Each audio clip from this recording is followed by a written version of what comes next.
Hello, welcome to this edition of Please Note.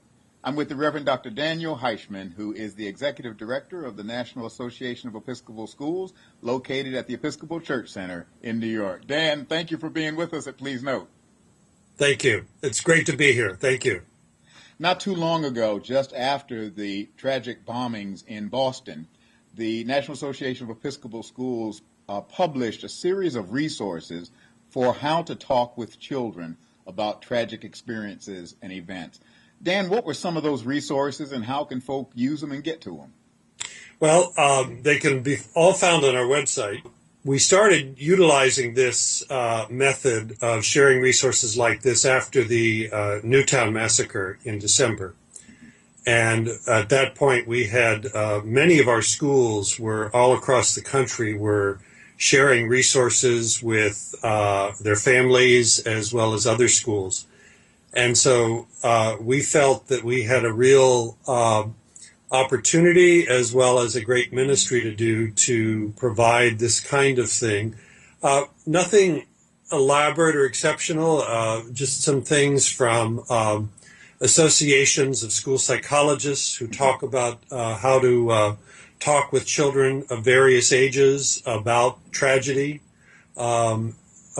tips on the degree to which young children and children as they progress age-wise should be exposed to various things, likely questions that children are to ask, as well as what are some of the signs of distress or concern from children that parents might spot. Now tell us a little bit about Episcopal schools. I went to your website and went to the Fast Facts and saw where there's 1,198 Episcopal schools and early childhood schools throughout the U.S.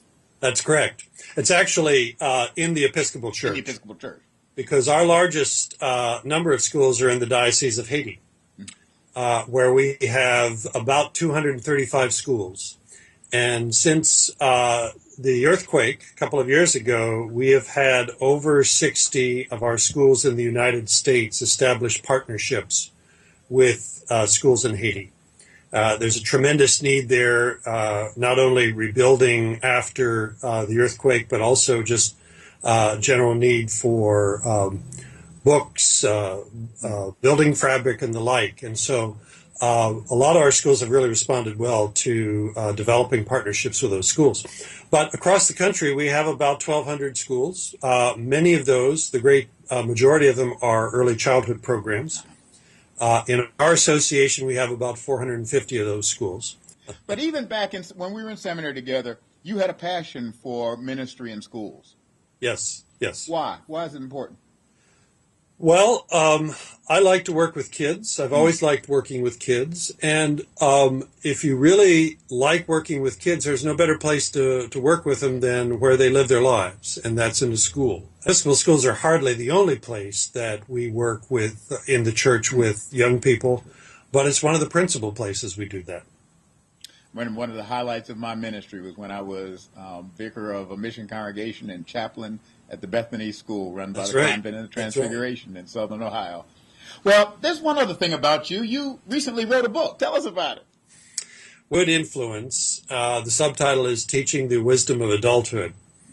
And it's essentially about how we as adults should be adults for the sake of our kids.